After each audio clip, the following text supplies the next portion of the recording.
Dalton Kinect is going to be a godsend for the Los Angeles Lakers. I want to dive into that in this video. If you enjoy the video, you know what to do. Smash the like button, hit subscribe, and the bell for notifications. But before we dive in, this video is being brought to you by Bridges and Stones Family and Relationship Care.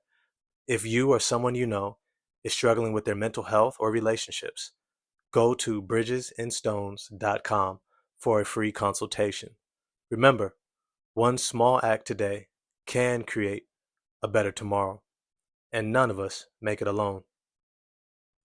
You know, I was thinking about doing this video shortly after I saw them draft Dalton Kinect, but then after seeing Summer League and then looking at more film of him, I walked away legitimately saying this guy is a professional shooter slash scorer.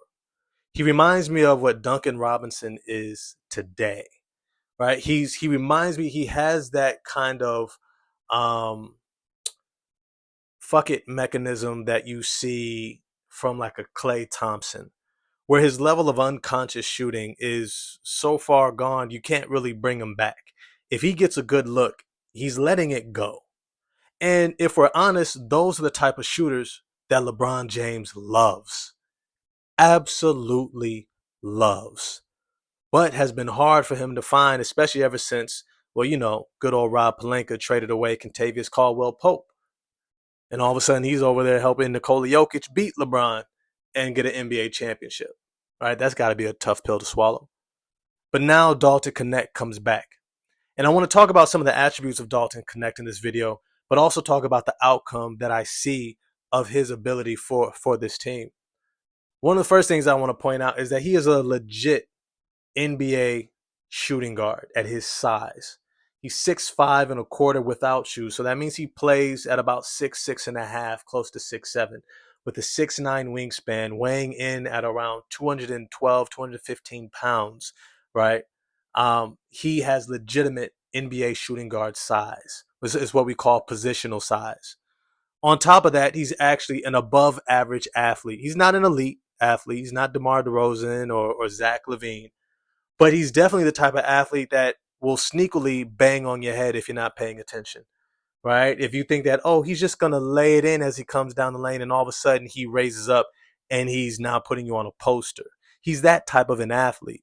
And he has the aggressiveness and the confidence to do just that, right? Kind of like a little bit less athletic Alex Caruso, but close.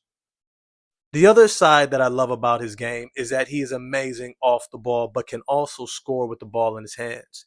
He's the type of guy, almost like flip Austin Reeves' game from being as a ball handler to a shooter, right? All that's to say is that Dalton Kinect can do a lot off the bounce, much like a Duncan Robinson, but his game is really, his bread and butter is really catch and shoot, coming off of screens, doubles, pin downs, coming out of the corner, fading, relocating. Dalton Kinect, when he's on the move, has the ability to catch and release that ball just as good as any other shooter in the league right now. And this is the advantage of staying in college for 3-4 years. I think something that in the past we had to say like, yo, hey, get your money. Go to the NBA, get your money, right? You don't know if you're going to get hurt next year, and you're over here operating off a per diem and a scholarship that's only year to year, right? Go get your money. But now with name, image, and likeness, or what we now know as NILs, and those deals that a lot of these universities are setting up for you, and you have the ability to go get an agent to actually set up for you on your own, you don't have to rush into the NBA, which means you have the opportunity to polish your game. Now, this is the advantage of polishing your game in college instead of the pros, is that in college, you can build your confidence. Let's say you're a really talented player, but you're really thin framed. You're real skinny and you need to get stronger. Let's say you need to develop specific components of your game.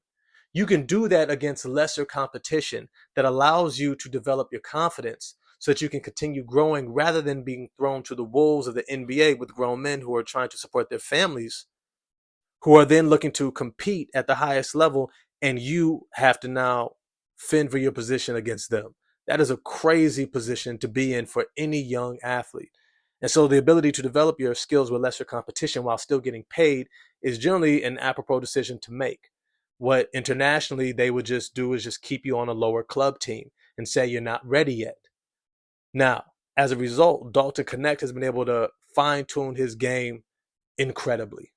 He has now the confidence to not just be a catch and shoot perimeter guy, but he also has the ability to put the ball on the floor, get to the rim, finish at the rim. He has the ability to be able to uh, uh, do some one-on-one action where he can get into a small-ish bag where he can get a shot off, right? He's not going to get stuck looking for somebody to come and save him. Now, the beautiful thing is within the system of the Los Angeles Lakers, he's not going to have to be that much of a ball dominant player between the point guard, between Austin Reeves. And I say the point guard because I'm going to get to something later, but we know it's D'Angelo Russell for now. But it's to say that if you have those guys around you, you're not going to handle the ball a lot, which means that he can play to his strengths from the very beginning. And on a team that has a lot of options, they're going to be able to spread the floor so he can maximize his opportunities. And I think he's going to be a major piece for this team. I don't necessarily think that the Los Angeles Lakers are going to become a number one, number two seed in the West. I think that's reserved for Memphis and Dallas and OKC and those teams that are young and built for the regular season. But I also want to point out that it doesn't mean that they're going to be far behind and definitely not in the play-in if they're healthy. If they're healthy, I see them as a top 5 seed because of the talent that they have on that team, because of the system that they have in place, the veterans, the guys who know how to win. Now, the beautiful thing about it is that he fills a position of deep need. They've been trying to groom Max Christie into another KCP, and he just hasn't really panned out. And the thing is, it's hard to be that level of an unconscious shooter. You might have been a good shooter, but when you're taking 6, 7, 8 threes a game, not everybody's built like that. Not everybody's comfortable with that. A lot of guys find other ways to get themselves going before they can do that. Not too many guys can come in and immediately knock down 2, 3 threes in a row with just a margin of daylight. But I think Dalton Kinect can be exactly that. His size, his pedigree, his training, his resilience, what he's shown that he can already do, especially going into the summer league where you saw from day one, it's exactly what he was able to do. What we already knew he could do coming out of Tennessee. Now, the beautiful thing about it, not only is it a position of need, not only is he going into a great system of guys who are going to be looking for a shooter, but he's also going to give the Lakers some options. And this is what I was pointing to earlier about that point guard position. It's time to move on from D'Lo. Look, I love him as a player, love him as an athlete, as a person. He seems really cool. I'm just saying he's not necessarily built for what they need him to do, for what this team needs him to do. And they've kept him around because of his three-point shooting primarily and some of his facilitation skills and things of that nature. But it's to say that when it got to the playoffs, you realize he was lacking and you needed more. And these are the options that I'm going to get. I'm actually going to do a trade video right after this. But I think they're going to look to move on from D'Lo and getting somebody who can be kind of that tip of the spear defender, who could be that point of attack defender while also facilitating and knocking down threes at a minimum. But as always, I want to know what you all think about this video. What do you think Dalton Kinect is going to be able to do for the Los Angeles Lakers coming in as a rookie? Do you think he's going to have an all-rookie year? Do you think he's going to be starting? Get at me in the comments section. Definitely like, subscribe, hit the bell for notifications. Drop this video in your group chats. And holler at me in the comments section. I'm going to get at y'all there. Peace.